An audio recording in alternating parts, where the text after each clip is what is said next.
คนกินอยู่ว่ะเบิ่งข่าวใหม่ๆนี่ได้เห็นเขาเจ้าจับคนเอาเสือไปขายนะเขาใส่ในกระบะรถนะโอ้เนาะคนลาวกันเลยหมูป้านี่ก็ล่าได้เนาะ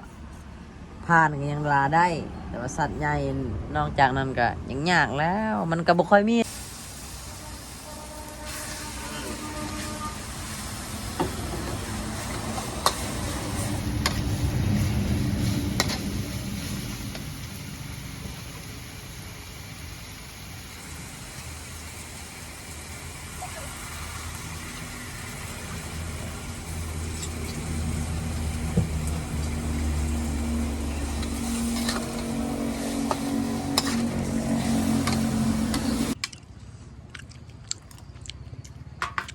ตาคือแซ่บใช่เนาะมาเด้อพี่น้องกินข้าวเสาเด้อวันนี้เด้อผัดเผ็ดหมูป่าเนาะฝีมือบ่าวแซ่บอุดรพอธรรมดาเลยทุกคนแซ่บหลายเนาะบ่าวละเอกกะเห็นสูตรที่อายเพิ่นเฮ็ดแล้วเนาะถ้ามื้อหน้าได้เฮ็ดแฮวมาเนาะถ้าเกิดว่าได้หมูป่าเดี๋ยวสิผัดเผ็ดสู่พี่น้องกินคือกันเด้อปาดแซ่บหลายเนาะขนาดบ่ครบเครื่องเลยเนาะแล้วก็ซีนหมูป่ามันจะแน่นนะทุกคนเนาะแสบเนาะมันแน่นแสบเนาะทุกคนสังเกตเบื้องหนังมันเนาะโคตรกรอบนี่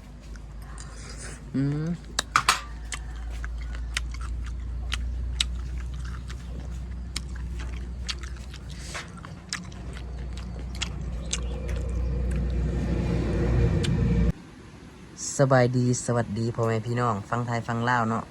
สบายดีบรรยากาศยามเช้าวันที่20 ตุลาคมเนาะปี2025เนาะพี่น้องมื้อนี้ก็ไอ้แสบเนาะยังบ่ทันได้กลับเถื่อเนาะมื้อนี้เพิ่นยังอยู่นี่เนาะยังหาเที่ยวหาเล่นเท่านี้แล้วก็มื้อนี้เพิ่นสิมาเฮ็ดกับข้าวสู่กินอีกแล้วพี่น้องแซ่บๆอีกแล้วเดี๋ยวให้พี่น้องเบิ่งเนาะนี่เนาะปลาแท้ๆเลยโอ้พี่น้องมันเบิ่งหนังมันเพิ่นได้หมูป่ามาเด้อมื้อนี้เด้อพี่น้องเด้อเพิ่นไปเฮ็ดแห้วเมื่อวานนี่เนาะอยู่ภูพุ่นเนาะพอดีถึก ถึกหมูป่าตัวนึงเนาะ เฮ็ดแห้วอยู่ตลาดเซโปน เพิ่นเฮ็ดแห้วอยู่ตลาดเซโปนเนาะอันนี้คือซีนหมูป่าสดๆเลยพี่น้องเนาะให้ทุกคนสังเกตเบิ่งเอาหนังมาเนาะนี่เนาะมันจะแตกต่างจากหมู่บ้านเนาะเห็นบ่หนังมันสิกรอบๆจังหน่อยเนาะแล้วก็เนื้อมันจะสดเนาะทุกคนแล้วก็เหนียวเนาะหนาดิอายเพิ่นไปเฮ็ดแฮววันนี่แหละอยู่เซโปนเนาะมื้อนี้ก็สิมาเฮ็ดให้กินแซ่บๆเพิ่นว่าสิผัดเผ็ดหมูป่าเนาะอายเนาะมื้อนี้เนาะผัดเผ็ดหมูป่าเนาะมื้อว่านซื่นนี่เป็นผัดเผ็ดหมู่บ้านเนาะมื้อนี้มาผัดเผ็ดหมูป่าอีกเนาะโอ้คักขนาดเลยทุกคนหมูปลาดิแม่นโอ้ได้กินฝีมือของอายเพิ่นเนาะได้2 มื้อเลย2 มื้อเลยเพิ่นเฮ็ดแนวแซ่บๆสู่กินเนาะเครื่องปรุงกะเครื่องบ่ครบปานใดมื้อนี้เครื่องบ่ครบเนาะมื้อนี้เนาะใส่ตามมีเลยเนาะเพิ่นว่ามีหยังก็ใส่ไปเลยเนาะขนาดสิซอกให้มันครบก็ยันบ่ได้กินแล้วมื้อนี้ ตลาดบ้านดงบ่มีเด้แม่นตลาดบ้านดงก็บ่มีหลายเด้ทุกคนเนาะบ่มีแต่น่าจะเป็นเซโปนพุ่นแหละเนาะเซโปนก็เขาต้องมายามเช้าๆแล้วเขาจะเอามาขายของธรรมชาติอหยังผักนานาชนิดนะทุกคนอันนี้เนาะเครื่องปรุงก็ประมาณนี้แหละทุกคนนี่เนาะประมาณนี้แหละเดี๋ยวเฮามาเบิ่งนำกันเนาะวิธีของอายเพิ่นเฮ็ดแล้วก็บ่าวละเอกนะสิเอาสูตรของอายเพิ่นมาเฮ็ดเนาะต่อไปถ้าเกิดว่ามีหมูป่านะได้หมูป่ามาก็สิเฮ็ดสูตรนี้แหละเพราะว่ามื้อนั้นหมู่บ้านก็โอ้ยังแซ่บนี่ให้กระเต็กแล้วเนาะหมูป่าก็สุดสุดยอดเลยแหละ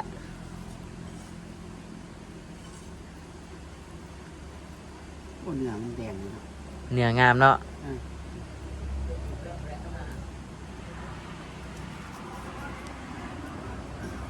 เนาะวิธีเฮ็ดกับข้าวของอายเพิ่นแบบความชำนาญแฮงเนาะทุกคนเนาะคือแบบอายเพิ่นอยู่ฝั่งไทยก็อาศัยอยู่คนเดียวนะทุกคนสถานะโสดเนาะก็เลยอาศัยอยู่คนเดียวเฮ็ดกับข้าวเองทุกอย่างเฮ็ดเองหมดเนาะก็เลยเราแบบชำนาญแฮงนะทุกคนเนาะ โอ้ถ้ามีผู้สาวคู่ใจมาอยู่ลำเล่าก็จะได้กินแนวแซ่บๆตลอดเลยเห็นบ่นี่ หนังมันหนานะ หนาเนาะ หมูป่าแท้ อ๋อเด้อ อยู่ไทยบ่ค่อยมีเด้ อยู่ไทยบ่มีหรือบ่หมูป่า ก็มีอยู่แต่ว่าโอ้ยมันซุมื้อมันหมูป่าเลี้ยงไว้อยู่ไทย หมูป่าเลี้ยงเนาะ อืม บ่แม่นที่บ่แม่นว่าหมูป่าที่เอามาจากป่าจากดงเลยเนาะ บ่ค่อยมี เขาบ่ได้นั่น แต่เขาก็ หมูป่ามันหมูป่าเลี้ยงอยู่ไทยนะ อ๋ออยู่ไทยหมูป่าเลี้ยง อืม เขาขายคือกันบ่ตามตลาด ขาย ขายคือกันเนาะ หนังมันสิ นางบ่ได้เป็นจังซี่เนาะเฮาเลี้ยงก็ซ้ำหมู่บ้านแล้วเนาะ ทำหมู่บ้านนะมันเป็นพันธุ์มันซื่อๆเนาะพันธุ์ เอ หมูป่า อพันธุ์หมูป่าซื่อ เดี๋ยวคนเลี้ยงเอง อันนี้มันหากินตามธรรมชาติของมันเนาะ ว่ามันหูกี่ โลละจักบาทนะอยู่ทางพุ่นน่ะ บ่หูดิบ่เคยซื้อ บ่เคยซื้อกินเนาะซีนหมูป่า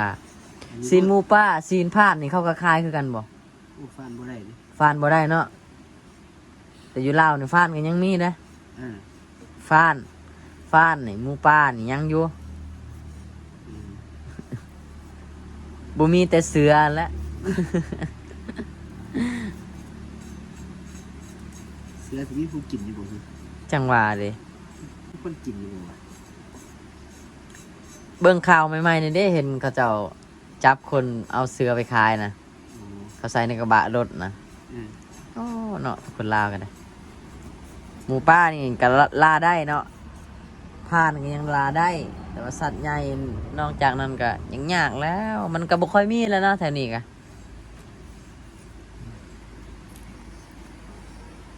บรรยากาศยามเช้าสดใสเสมอพี่น้องบรรยากาศดีเลยเนาะเป็นสูตรของบาวละเอ็กแมนจะส่วนหลายจะปิ้งแล้วก็คั่วแบบใส่หน่อไม้ส้มใส่เกลือเป็นนัวกันแล้วเนาะทุกคน เพราะว่าเฮาบ่ค่อยเฮ็ดเป็นนะจังซี่เนาะบ่แม่นว่าอันนั้นเนาะเฮาบ่ค่อยเฮ็ดเป็นเนาะว่าผัดเผ็ดมันเป็นจังไดนี่เนาะลาวเคยอยู่ในเมืองเนาะแบบเบิ่งตามห้องตามห้านก็สิเห็นเนาะอาหารมันก็มีหลายเมนูแนวนั้นแนวนี้เนาะแต่เฮาก็คือเมนูเดียวนะทุกคนหมดบ้านนี่เขาเจ้าจะเฮ็ดกินก็คือครัวแล้วก็ใส่เกลือเป็นนัวหน่อไม้ส้มก็จบเรื่องเลยทุกคนประมาณนั้นเลยเนาะ หมูป่าใส่น้องไม่สม อ่า เข้ากันบ่ล่ะบ่าว จังว่าหาเดี๋ยวมันก็เคยกินแล้วเนาะจักสิว่าจังไดมันก็เข้ากันนะ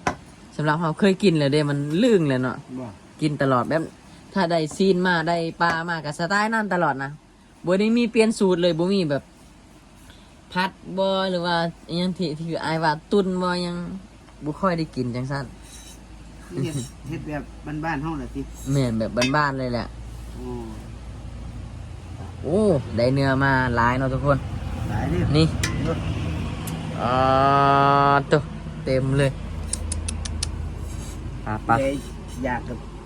มาทางลาวเด้อไผอยาก แมน ไผอยาก ผู้ใดอยากหมูปลาก็มาทางลาวเด้อพี่น้องเด้อ หมูป่าแท้เนาะ หมูปลาแท้เนาะนี่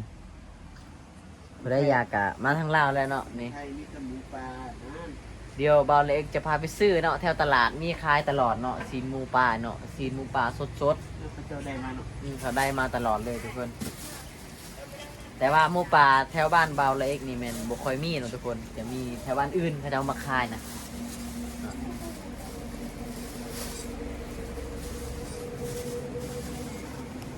ทุกคนตอนนี้เฮาก็เกียมเนาะอ้ายเพิ่นก็เกียมสิเอาไปข้างเลยทุกคนเนาะหรือว่าไปคั่วนั่นแหละผัดนั่นแหละเนาะเพราะว่าเพิ่นมากอะอ้ายเพิ่นได้กินฝีมือของเฮาตลอดเนาะมื้อนี้อ้ายเพิ่นก็เลยมาโชว์เฮ็ดฝีมือของตัวเองสูตรของตัวเองให้ของบ่าวละให้ครอบครัวบ่าวละเอ็กมาซิมแน่เนาะเพราะว่าเรามาเที่ยวแต่ละเทื่อกะแม่นเฮาให้กินเนาะมื้อนี้เพิ่นก็อยากเฮ็ดกินให้กินเบิ่งอะนะมันจะเป็นจังไดทุกคนเนาะ เป็นเลย พวกมันจะแซ่บเนาะเฮากับบ่เคยชิมแบบสินะคือกินมื้อนั้นก็แซ่บหลายเนาะมื้อนี้เพิ่นก็เฮ็ดให้อีกเนาะเด้อ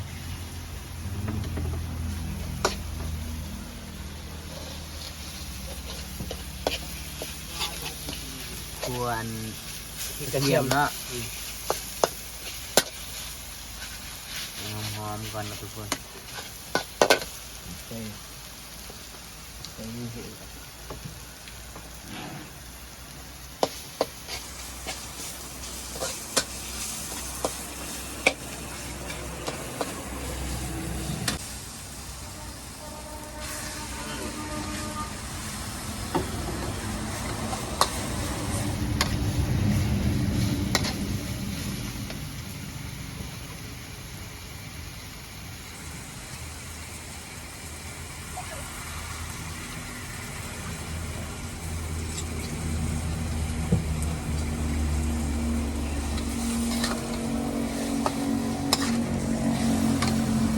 ตรงนี้พริกไทยอ่อนแล้วก็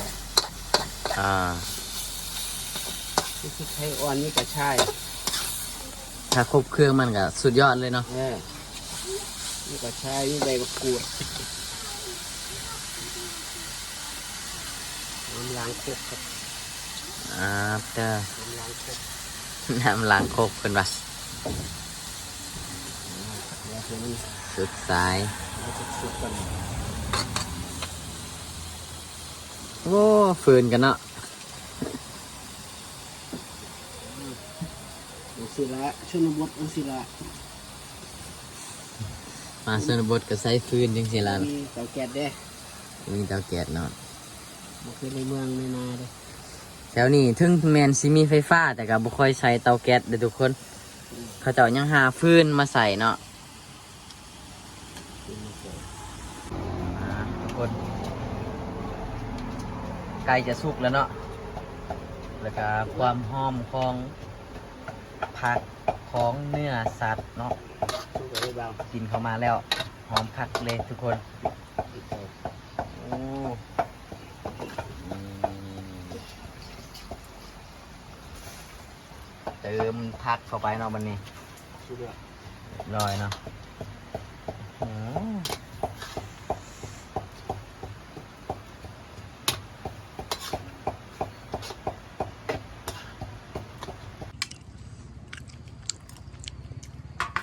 ตาคือแซ่บใช่เนาะมาเด้อพี่น้อง กินข้าวเสาเด้อวันนี้เด้อผัดเผ็ดหมูป่าเนาะฝีมือบ่าวแซ่บอุดรบ่ธรรมดาเลยทุกคนแซ่บหลายเนาะบ่าวละเอกกะเห็นสูตรที่อายเพิ่นเฮ็ดแล้วเนาะถ้ามื้อหน้าได้เฮ็ดแฮวมาเนาะถ้าเกิดว่าได้หมูป่าเดี๋ยวเฮาสิผัดเผ็ดสู่พี่น้องกินคือกันเด้อปาดแซ่บหลายเนาะขนาดบ่ครบเครื่องเลยเนาะ แล้วก็ซีนหมูป่ามันจะแน่นเนาะทุกคนเนาะแสบเนาะมันแน่นแสบเนาะทุกคนสังเกตเบื้องหนังมันเนาะโคตรกรอบนี่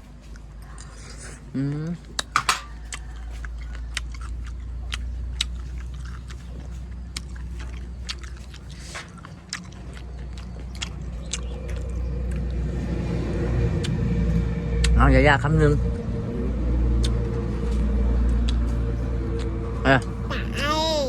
จะละได้เฮ้ยอันก็ทำไมคำหนึ่งเด้อตัวบึมโอ้อยากกินเองเนาะตัว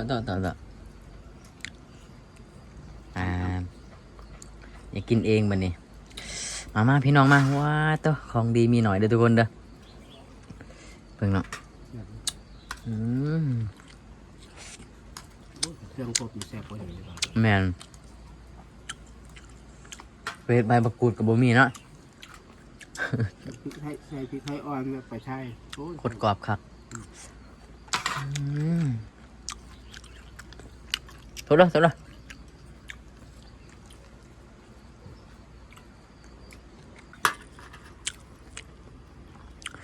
ความแซ่บมาให้เว้าเลยพี่น้อง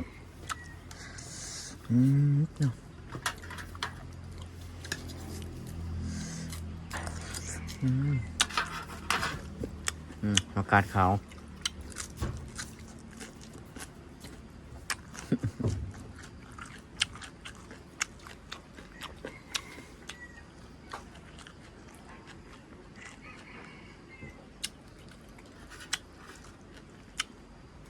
มื้อซื่นนี่ผัดเผ็ดหมู่บ้านเนาะ บ่ค่อยปานใดเนาะมาวันนี้หมูป่าว้าวเนาะสุดเลยทุกคนเนาะนี่ซีนติดหนังนะโคตรกรอบเลย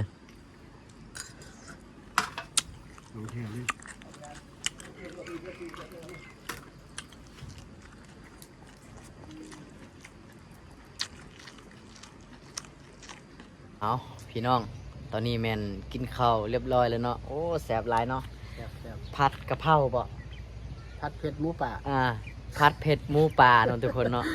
แซ่บหลายเนาะบ่าวและเอกแมนเคยกินเป็นครั้งแรกเนาะผัดเผ็ดหมูป่าเนาะแม่นอันนี้แบบเว้าความจริงเนาะบ่เคยกินเนาะชีหมูป่านี่เคยกินอยู่เนาะแต่ว่าก็หลายปีแล้วมันก็บ่ค่อยมีเท่านี้เนาะ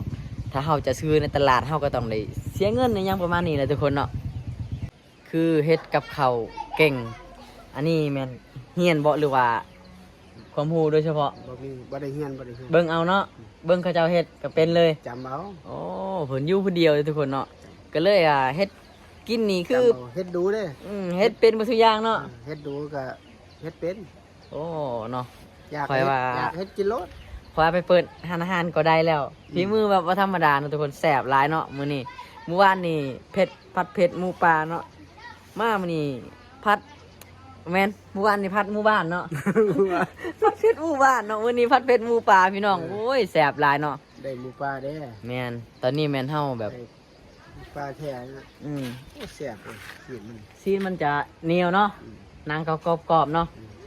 ตอนนี้เฮาก็ได้อาบน้ำอาบในแล้วทุกคนเดี๋ยวเฮาสิเดินทางไปเลาะเนาะมื้อนี้ไปเที่ยวเนาะ แจกเครื่อง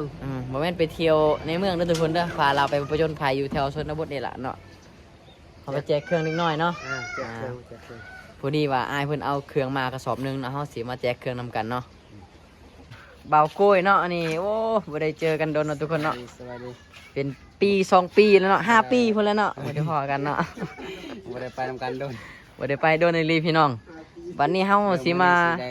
ไปนำกันแหละ เลาะชนบทนำกันเนาะบัดนี้เนาะ แม่นโดนสิได้ไปนำกันเทื่อนึง ไปทุกคนเดี๋ยวเฮาสิเลาะไปเลาะม่วนๆเลยแหละทุกคนโดนบ่ได้ไปนำกันกะเนาะบ่ค่อยมีเวลาทุกคนเวลามันบ่ตรงกันเนาะบัดนี้มีโอกาสมื้อนี้เฮาก็ได้ลุยนำกันทุกคนไปเดี๋ยวเจอกันอยู่เขตหมู่บ้านชนบทเนาะทุกคนเนาะเดี๋ยวเจอกันเดี๋ยวจะบันทึกเส้นทางให้พี่น้องเบิ่งเนาะแล้วก็ภาพบรรยากาศไปลุยนำกันพี่น้อง